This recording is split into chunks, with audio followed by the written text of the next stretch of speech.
Bonjour, welcome back sur Welcome TV. Alors, nous continuons nos actualités.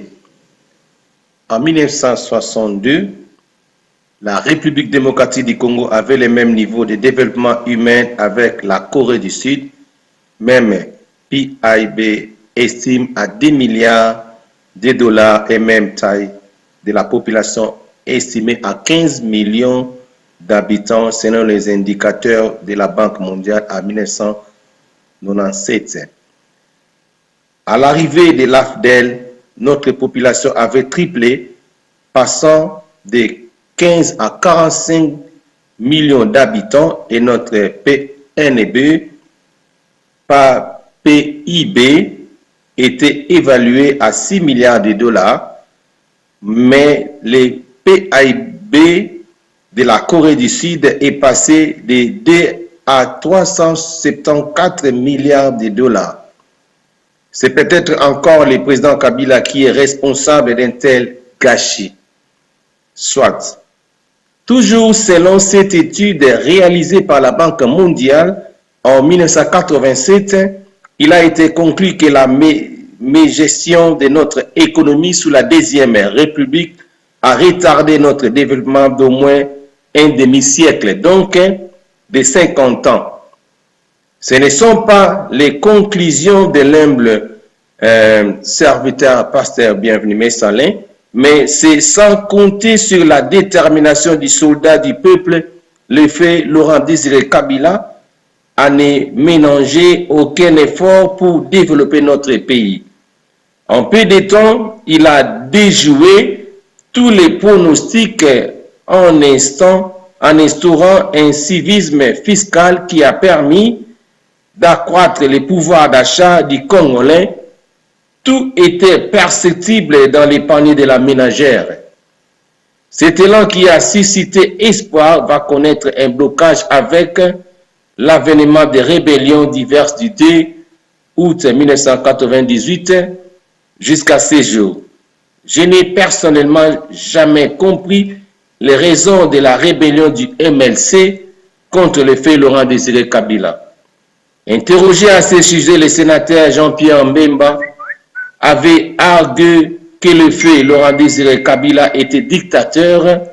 Ce n'est qu'en m'exprimant avec modération et retenue que je pourrais qualifier tout ceci de scandale. Congolaises et Congolais, le fait président Mobutu avec Jean-Pierre Mbemba, faisant partie des premières familles du régime, avait installé une dictature qui a duré 32 ans, soit 11 680 jours. Tout cela était supportable à ses yeux. Mais le fait Laurent Désiré Kabila, qui est arrivé au pouvoir dans un contexte très particulier, le 17 mai 1997, pouvait déjà connaître une résistance armée muée en rébellion de sa part. Le 2 août 1998, soit 452 jours après, trouver la logique d'une telle conception. Seulement les marques de ces différentes rébellions sont encore perceptibles jusqu'à ces jours, compromettant un développement harmonieux et rapide de notre pays. 4 ans plus tard, dans un pays morcelé et soumis à la volonté des prédateurs, arrivé le président Joseph Kabila, le pays était par terre, divisé, ruiné et troublé par des querelles politiciennes. Nous commencions par là dans notre prochain article. Alors poursuivons avec l'état des lieux de notre pays avant 2001. Parlons de la structure qui était considérée comme les remparts de notre économie pendant plusieurs années.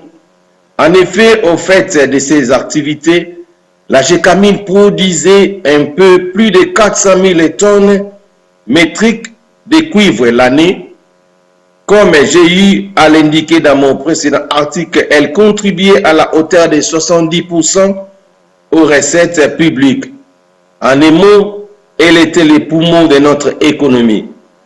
Mais l'effondrement des prix des matières premières à partir de 1990, à quoi il faudra ajouter une gestion calamiteuse de cette structure par la bourgeoisie, comprador installé par le moboutisme, ainsi que la crise politique de l'époque, ont contribué à ce que cette entreprise d'État subisse ses premières reverses. Sa chute fut spectaculaire. Pour subsister, elle devait recourir à des jointures. Mal négocié de mon point de vue, c'est même le début de ce que l'on appelle les contrats lyonnais, dénoncés par les rapports Lutundula. Ainsi de 400 000 tonnes, la production a chuté à 17 000 tonnes, soit une chute de près de 76% de sa production régulière. C'est sur fond de cette triste réalité que devrait commencer les plans de développement de notre pays. Toujours dans mon dernier article, j'avais aussi indiqué que pour relancer ces lecteurs, les besoins en fonds d'investissement, selon les études menées, étaient de l'ordre de 1,3 milliard de dollars, où trouver de l'argent que le budget n'a même pas prévu. Un véritable casse-tête chinois. Sur le plan international, nous étions devenus une paria des institutions de Bretton Woods. Plus personne ne voulait prêter de l'argent à un pays involvable et en plus miné par la guerre. Cette situation remonte déjà en 1979 lorsque les résidents du FMI au Zaïre, l'allemand Blumenthal, avait claqué les portes en dénonçant l'irrationalité dans les dépenses publiques. C'est ce qui a été à la base des mesures de réajustement structurel sous le vocable de l'objectif 80, mais rien de consistant n'est sorti de cette résolution. Congolaises et Congolais, mon chagrin est de voir que les bureaux de ce système qui a conduit notre pays à la dérivée se trouvent aujourd'hui pour la plupart dans l'opposition, oubliant comme le rêve d'un nourrisson cet état de fait. Et quelquefois, ils sont mieux écoutés que nous par ceux qui font friand des mensonges, l'air de rappeler ces faits que l'on veut écarter de l'histoire de notre pays a plus que sonné. La suite dans la prochaine article. Welcome back to Welcome TV. Poursuivons avec l'état des lieux en 2001. Abordons le sujet des banques commerciales sur les 13 qui comptaient les pays. 8 étaient en cessation de paiement. Les 5 autres qui étaient opérationnels avaient cruellement et constamment un problème de liquidité. Dans ces conditions, il était quasiment impossible de financer les secteurs privés pour booster l'emploi et augmenter les pouvoirs d'achat des Congolais. En d'autres termes, tout était dans les rouges, aucun secteur de prédilection pouvait susciter notre développement, n'était porteur d'espoir. Face à cette incertitude, aucun parieur ne pouvait miser sur le nouveau président.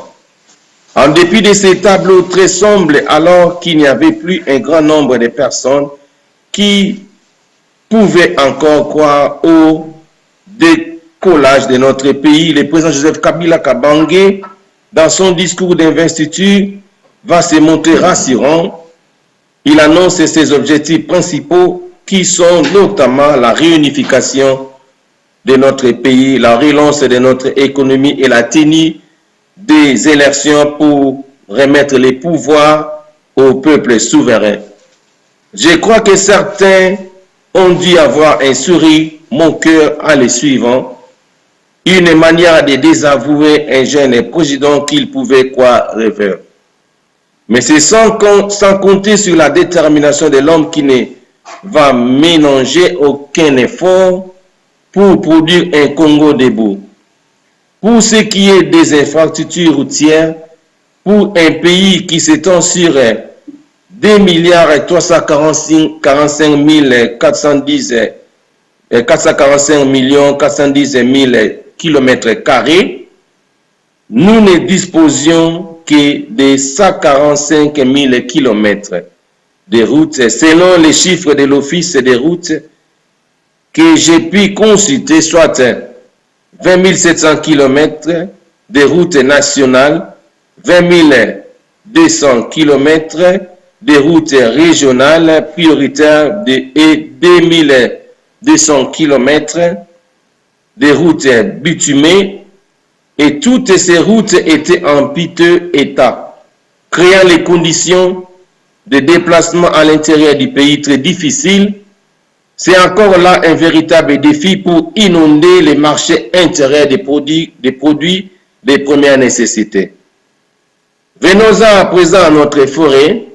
Selon les services permanents de l'inventaire forestier, notre pays dispose de plus de 708 essences de bois identifiées, mais les chiffres de la Banque centrale indiquaient que nous avions jusqu'en 2001 jamais dépassé la barre des 120 000 tonnes de bois, lent à l'export, alors qu'en cette même période, le Cameroun exportait plus de 4 millions de tonnes de bois par an.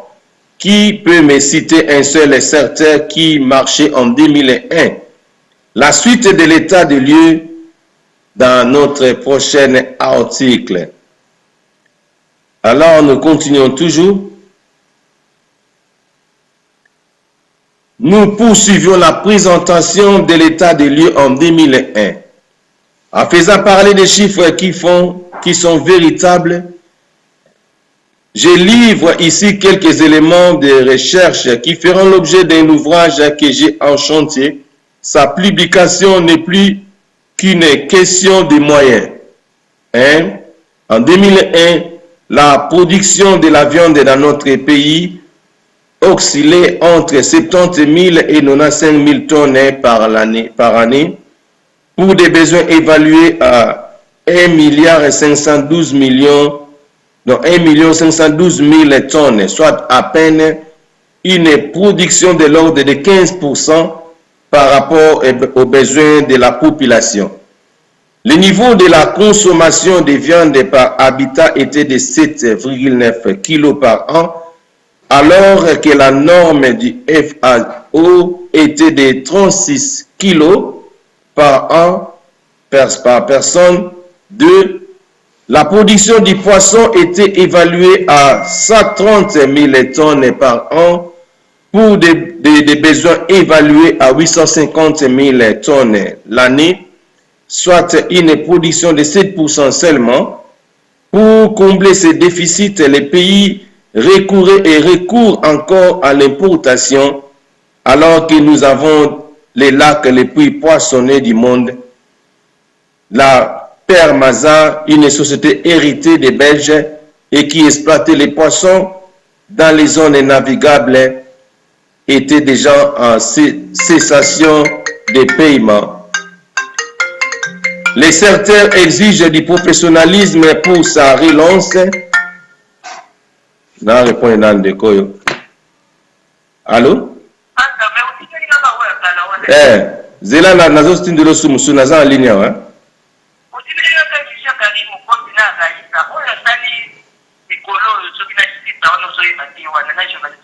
Nazo tindela yo naza na ligne hein. Nazika pose zo rappeler.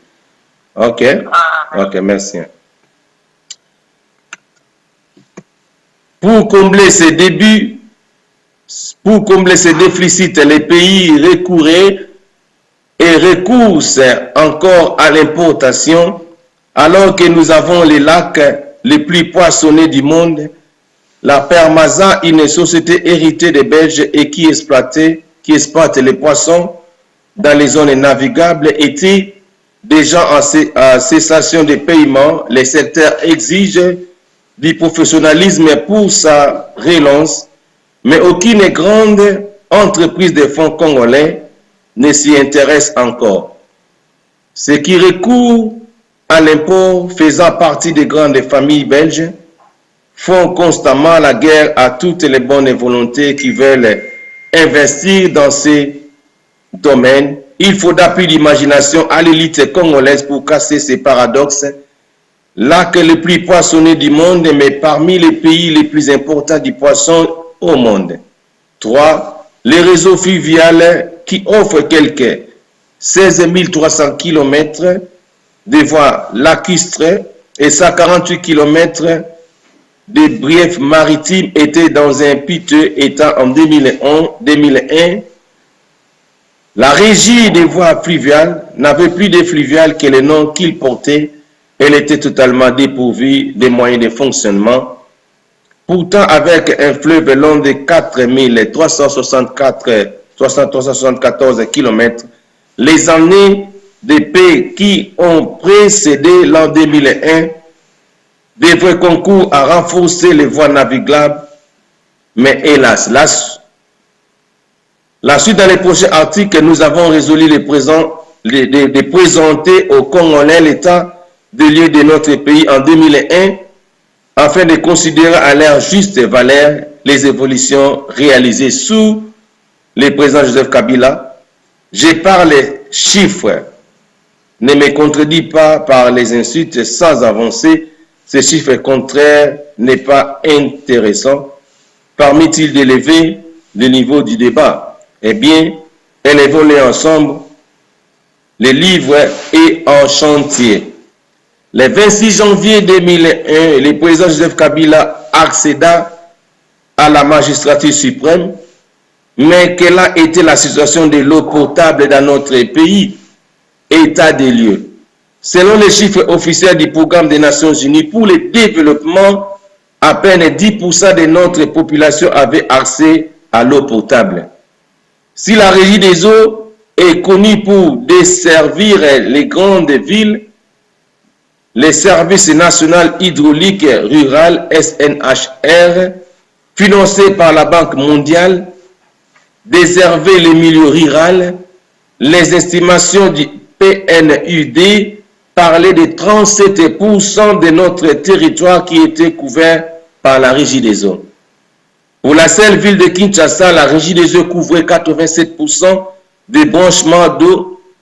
Et comme nous le savons tous, la régie des eaux procède des trois étapes pour ramener de l'eau potable aux abonnés.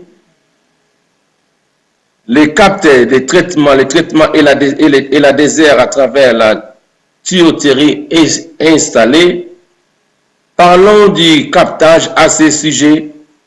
Il ne se posait pas trop de problèmes. Nous avons un fleuve qui, avec ses conflux et affluents, peut se vanter d'un débit de 50 000 mètres cubes par seconde. Il a l'avance de traverser quasiment tous les pays, de Lualaba à Mwanda. Donc la RDC ne manque pas de cours d'eau l'ossier pour la distribution de l'eau potable. Mais il faudra la traiter et c'est cela la deuxième étape. C'est ici que commence à intervenir la problématique de la capacité instable, de la capacité installée. Combien de mètres cubes pouvons-nous traiter et pour combien de personnes? Un véritable casse-tête car l'explosion démographique n'est toujours pas maîtrisée jusqu'à ces jours. Pour la seule ville de Kinshasa, les usines de traitement installées pour la plupart depuis l'époque coloniale avaient tenu compte un chiffre très vite contredit par l'explosion démographique. Ainsi, en 2001, on estimait déjà une population d'environ 5 millions d'habitants pour une ville construite avec une capacité d'accueil ne pouvant dépasser 1,5 million d'habitants. À coup sûr, cela pose l'épineux problème de la desserte de l'eau potable vers les abonnés. Selon mes recherches, la production annuelle de la Régie des eaux en 2001 était estimée à 207 millions de mètres cubes, soit l'équivalent de l'eau de notre fleuve verse à l'océan pendant 1h50 minutes, un véritable gâchis. Congolaises et Congolais, telle est la situation de l'eau potable en République démocratique du Congo en 2001. Le livre qui répond toutes ces données est encore en chantier à la recherche d'un bienfaiteur qui pourra accepter de financer sa parution. Que les lecteurs se rassurent, je ne me limiterai pas à ne présenter que l'état de lieu de la situation de notre pays tel qu'il s'est présenté en 2001. Avant de présenter l'évolution des choses, il est important de commencer par bien définir notre point de départ, car très souvent nous faisons des analyses biaisées, faute de repères. Si nous voulons parler de l'évolution de notre chère République démocratique du Congo, ne serait-il pas plus logique et cohérent de notre part de la prendre d'abord comme notre élément de comparaison, que cela ne frustre pas les lecteurs, chiffres et sources à l'appui, nous essayons de montrer dans une certaine mesure que les pays étaient par terre et c'est quasiment dans tous les secteurs. Ce faisant, je suis satisfait sur un point, j'enregistre certes quelques critiques et même des insultes de la part de certains compatriotes, mais aucune contradiction, personne ne présente des chiffres pour contredire les miens. En revanche, je dois remercier tous ceux qui me félicitent pour mes recherches. Ils sont plus nombreux que les critiques. Je ne cherche nullement à m'attribuer les lauréats d'Alexandre de Macédoine, loin s'en faut. J'essaie juste de ramener nos échanges des réseaux sociaux au niveau de la raison. Demander à ces contradicteurs de se montrer rationnels dans leurs recherches n'est pas une insulte. C'est au contraire une démarche qui peut tracer une ligne de démarcation entre les rationnels et l'irrationnel afin de rationaliser nos jugements de valeur. Voilà pourquoi je ne m'en excuse pas. Les livres continuent à chercher des sponsors. Parlons à présent de notre réseau ferroviaire, ce que j'ai pu découvrir à l'ex-Onatra est très surprenant en 2001.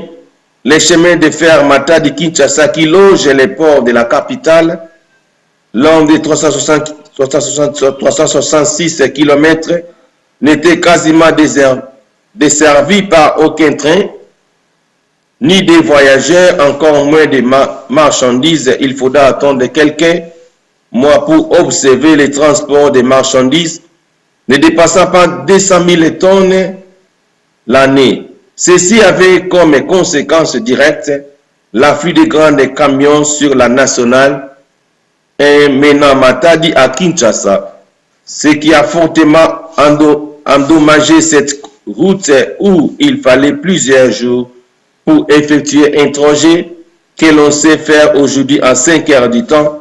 Staline ne disait-il pas que la République démocratique du Congo ne valait rien sans son réseau ferroviaire? Nous y reviendrons plus tard. Les tronçons Moukber-Mbumba, long des 1023 km, étaient tellement dans un état lamentable en 2001 qu'il ne convient même pas de s'y attarder. Les anciens de la SNCC qui réclamaient plus de 40 années d'impayement peuvent en dire quelque chose. Chers compatriotes, à la lecture de ces différents éléments que j'ai fournis dans mes différents textes de ces derniers temps, je ne trouve pas encore un certain qui marchait en 2001.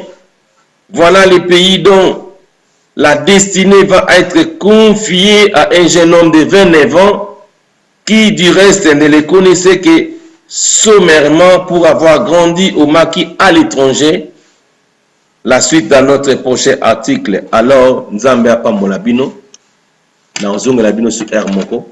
Nous sommes en train de faire cela pour la communauté internationale parce que nous sommes ici en Angleterre, dans la diaspora, pour informer Batoubaye Bara déjà que le président Kabila passe à la Batounaye. Et puis, nous sommes là pour informer le peuple de Dieu. Que Dieu vous bénisse. See you next time. Bye bye.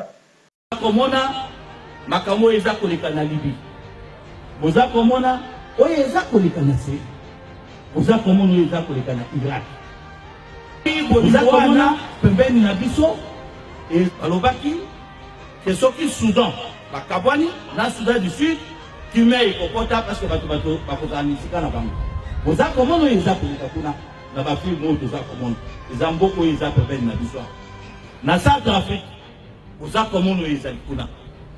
Mais tous ces pays réunis, ça c'est la grandeur de votre pays. Et que l'élo soki bokanisi ke muto ya lingi mboko yo koleka yo na ngai akoya pa sabiso nzela otokokota vous a se tromper et ça sera dommage après autant d'années d'indépendance on a encore rien comme on les a yambonde mais tout ngai Bible les a koloba mon peuple périt par manque de connaissances. Il faut tous à la prudence. Vaut mieux au pour diviser biso et nous trouvons nos propres solutions que beaucoup y a cocotte na ba trouble et tant que cocotte na ba trouble awa beaucoup mona et si ka balobi or ezali ba ko armé bandeko na biso o bazawana ba ko sala ba aérodrome beaucoup yeba lisusu te ndenge ya eza kokita na ndenge eza kota. Mais si vous allez occuper, c'est alors où vous allez dire si on savait. Maintenant vous le savez. Mokileza na makambo ebele. Soki motiaki biso liposo, eza pona komemela bino mwinda. Mais soki na memeli bino mwinda ya la pétanche. Ikozala mabe parce que ngamo ko na kozala na molili, mais nazo opesa bino mwinda yo ngamo ko naza komona. Na mwinde Moussala na biso ezali akoloba na bino vérité. Il faut to fungola miso tous à la uni et vous à la sûr et certain que au niveau il y a 500 mukano ndenge tolokanaki toza na appui parce que dans beaucoup oyo tolinga te il n'y a pas de chef d'État. Il n'y a pas de commandant suprême de l'armée. Dès ce qui est commandant à la police, l'armée non, c'est ça qui est à Moko. Ce qui est volonté, c'est la canalité. C'est ça, on a tout le gars qui Koganga. Toujours avion au pays Bruxelles, Paris, Washington. Nous tous sommes là blindés à vous blinder. Et solution, il y a qui est aquí. L'État solution peut-être possible. Alors, il y a mon corps, alors que non. Il faut être là. Il faut que les liposos, non seulement moniquer, pour que ces amis, il faut informer, il faut que les entendre pour que les il faut que les liposos. Et beaucoup de monde, car la minité, beaucoup de monde a battu les bateaux qui m'ont pas prison. Vous allez voir ce qu'on vous dit là. Et c'est ça. Parce que ça, on va vous ça. kala mingi te bokomona ba chaîne ya ba télévision ya bato oyo ekangamaki eza kokuma et nyonso wana vous croyez que soki makasi ya mutu aza kokamba mboka eza na bino te bokofungula ba prison wana ba télévision wana bokofungula yango bokosala papier l'état papier comment okuti ba soda bazawa bokosala donc c'est pour vous dire bandeko na ngai volonté à kokende liboso ezali sikoyo soki ezalaka te oyebi ke na koyebisa bino vérité alors chance na biso na mboka oyo mutu akosa bino te il faut tokende na sagesse nyonso ti mokolo tokozala na président oyo akobima mpe ayambi oyo akokota soki tozwi mutu ya liboso toye kozwa lisusu ya mibale abimi mpe ayambi mutu akokota c'est fini kongo etamboli mais soki tolandi oyo eza kouta libanda ke non il faut bakanga non bato na bango bakozwa lisusu boye te non il faut répondre devant la cour de la haie. Est-ce que vous croyez un chef de l'État en fonction, il a l'armée, il a la police, il a un peuple aussi qui le soutient? Bon, menacer, ça veut dire pour l'équipe démocratie parce que là, il faut développer un mécanisme de résistance. Même si on va faire la démocratie,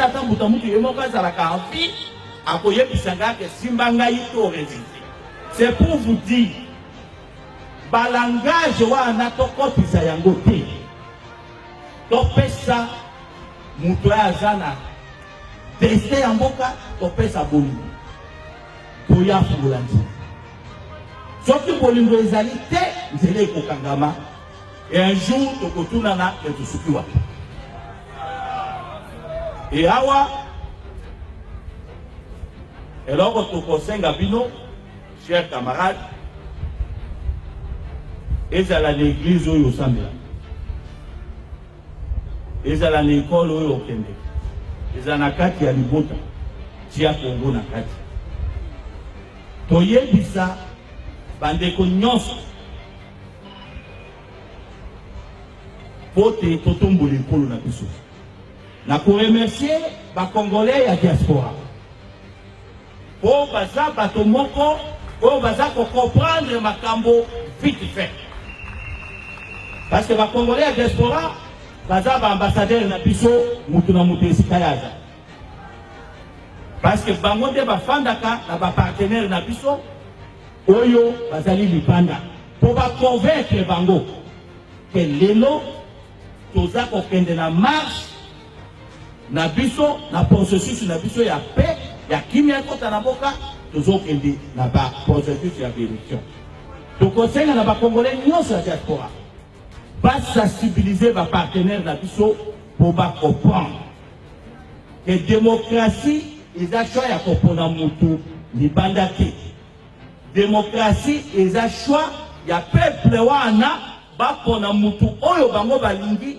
po te ye asala likolo na ye mais soki démocratie ekomi oyo bino bokolobaka bolingi kaka mutu tel bolingi mutu tel te wana eza lisusu démocratie te tokoti na ségrégation politique yango nde tosengi bandeko na biso nyonso ya diaspora po te basoutenir gouvernement ya république basoutenir baministre na biso basoutenir bainstitution nyonso ya mboka basala de la sorte que tozala unis et puis bavéhiculer message oyo partout ndako na ndako salon na salon na kati ya diaspora et bokomona bino moko awa na kati ndenge tozotombola ekolo na biso wana nde tokopesa sango ya libela na baoyo balingaka biso na baoyo balingaka biso te ke biso toza unis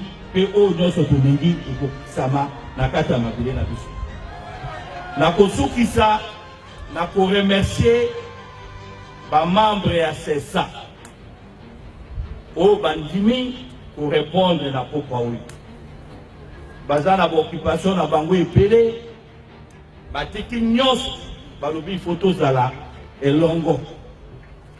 Nako remercier ba membre ba compagnon ya rassemblement na ba ministre nyonso. Pona bolingo oyo ba traduire en acte. Parce que nous avons déjà compris qu'il n'y a pas de foi sans acte. Et toute foi sans acte est une foi morte. Et puis au début, ce qu'on a dit dans Jacques 1:8, beaucoup de monde a que nous avons dit que oh non, so yaza koluka, aluka yango na bolingo, azala nete mbonge ya maite, kokende pai kozongi pai, kokende pai kozongi pai. Maintenant, na ko réaffirmer bino awa. Que tous a engagé dans le processus Oyo, Bozonga de Sous-Simate, il faut défendre un boca jusqu'au dernier prix. Il y a volonté na piso pour te porter dans la démocratie. N'a qu'on remercier Mokonji. Oya Sali Mas côté Ayamba Biso les deux out. Premier ministre. Puis non tu vas là Dinde.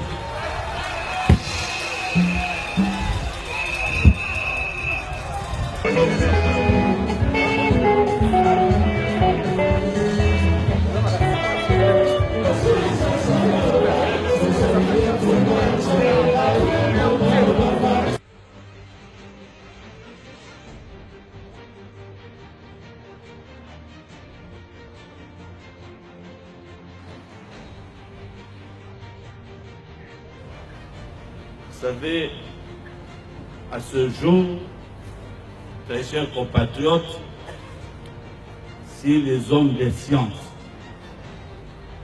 ils avaient mis un appareil comme les thermomètres qui mesurent les degrés de fièvre dans l'être humain, je vous aurais dit exactement les degrés de ma joie de vous voir autour de nous ce soir.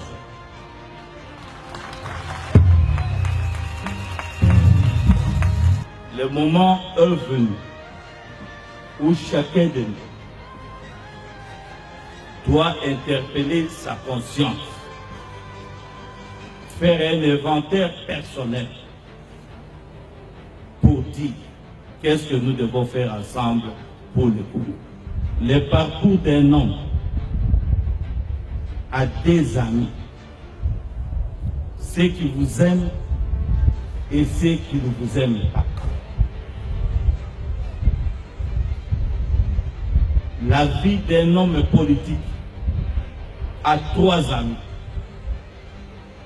Vous avez les idéalistes, vous avez les traîtres et vous avez l'opportuniste. Le devoir d'un homme politique est de mettre tout le monde ensemble pour l'intérêt de notre pays. C'est dans cet esprit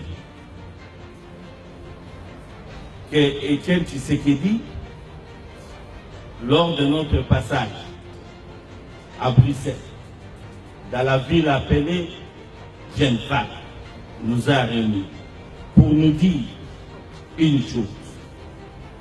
Nous sommes ici parce que mon état de santé ne me permet pas, à ce moment-ci, de retourner au pays. Cette réunion ne peut en aucun moment être transformée à un complot contre notre pays. Mais c'était un devoir pour moi de vous inviter ici en Genval, juste pour une concertation de mise en commun, pour qu'ensemble, les grandes décisions seront annoncées dans notre pays et nous devons demeurer unis, soudés, pour faire une marche d'ensemble vers des valeurs qui nous réunissent, qui sont des valeurs de démocratie. C'est là qu'après 2 mois, l'homme est revenu au pays et il a fait un discours de recommandation à tous ceux et celles qui pensent à l'idéal de ce combat d'aller vers le dialogue. Aujourd'hui, mesdames et messieurs, s'écarter de cette philosophie, c'est détruire, vilipender la mémoire d'Étienne Tshisekedi. Nous avons un devoir de conscience de leur relever les défis qui étaient le défi des frontières, dont les uns, on les appelait d'une majorité et d'autres d'une opposition. Ce miracle était un miracle de la pensée d'Étienne Tshisekedi, qui a voulu voir, pendant qu'il était encore en vie, tous les fils et filles de ce pays rester demeurés unis. Et c'est ce qui a été réalisé à la Saint-Cloud. C'est un accord qui a été signé le 31 décembre 2016. Juste après 2 mois, l'homme a disparu et il a mis le train dans les rails. C'est cet accord que nous défendons aujourd'hui. Comme vous le savez, seul, il n'aurait jamais réalisé cette pensée. Le président de la République, qui à son tour a décidé de voir son pays engagé vers le chemin de la démocratie et mettre les institutions telles que convenues à place et les voir ensemble en marche. Le Premier ministre, issu de la famille Rassemblement, nous l'avons vu, et le président du Conseil des sages du Rassemblement et le président du Conseil national de suivi de l'accord. Voilà les 2 contrats au sein de cette institution, communément appelée SENSA, est une institution où toutes les familles sont devenues unies. C'est devenu une seule famille qui s'appelle les Congo. Je tiens ici à rassurer les compatriotes ici présents. Notre soutien de la part des responsables de la plus haute institution du pays qui veut réellement voir notre marche vers le respect de l'accord. Que nos oreilles vous soient fermées face à tous les prophètes de malheur qui pensent verser le Congo dans les ravins. Ils seront surpris. Du contraire, que nous allons le prouver de notre volonté d'aller vers la démocratie, les élections libres, transparentes et dignes. Ces élections ne seront pas les élections qu'on nous dira ce que nous devons faire, mais ça sera au besoin de notre peuple, préserver la dignité de notre pays. Ces élections ne seront pas les élections que nous serons guidés, mais de la conscience nationale. Ces élections ne seront pas les élections que nous allons être orientés, mais ce sont des élections que nous allons puiser de nos valeurs culturelles. Voilà, chers amis, ce qui caractérise notre pays. Quand vous regardez depuis les années 60, nous avons toujours eu des différends. Parfois, la division, c'est quelque chose qui se trouve dans l'ADN de la terre politique congolaise. Mais ce qui est plus fort d'eux, quelle que soit cette division, nous arrivons toujours à être unis pour les valeurs qui sont les valeurs de notre pays. Ici, je tiens à réaffirmer devant vous la volonté de l'unité de notre pays. Que ce soit au sein du rassemblement et face aux amis qu'on appelait hier de la mouvance présidentielle. Nous sommes tous et toutes filles et fils de ce pays. Toutes les démarches, nous ne cessons de les mener jours et nuits vis-à-vis des amis qui sont à l'unité et vis-à-vis d'autres qui n'ont pas encore eu le temps ou qui réfléchissent encore pour nous rejoindre dans les institutions. Nous sommes unis, que ce soit les amis de l'unité avec Félix Tshisekedi, que ce soit d'autres amis de l'opposition qui sont dans d'autres formations. Le Congo est un patrimoine que nous devons préserver pour des générations futures. Chers amis, chers compatriotes, vous avez peut-être remarqué que nous avions un exemple qu'on peut énumérer aujourd'hui. il y avait un pays dans le continent africain qui prônait certaines valeurs que tous étaient en train de déshabiller. Ces pays, on les avait promis l'entrée au paradis après leurs dirigeants. Ces pays, il n'y avait pas de locataires. On avait construit pour tous les habitants et les citoyens de ce pays-là. On payait les minervales, on payait l'argent, la bourse aux enfants pour aller étudier dans ce pays. On ne payait pas les hôpitaux, on ne payait pas la pharmacie. Ces mêmes pays, on leur donnait tout. Mais on les a dit malgré ça, après la disparition de votre dirigeant, vous allez rencontrer le paradis. Aujourd'hui, le dirigeant est parti, le pays se trouve en enfer. Je cite la Libye. C'est là où je vous invite à la prudence. L'amour de ce pays ne proviendra de nulle part que de vos propres consciences. Nous devons ensemble prouver au monde notre génie de transformer un ennemi à un allié, un adversaire à un ami. Ça, c'est notre devoir. Et nous allons témoigner au monde, à ce moment-là, que nous sommes un peuple digne, un peuple déterminé, pour garder nos valeurs, qui sont les valeurs de l'unité, qui sont de la valeur de dignité, qui sont des valeurs auxquelles on ne vendra jamais.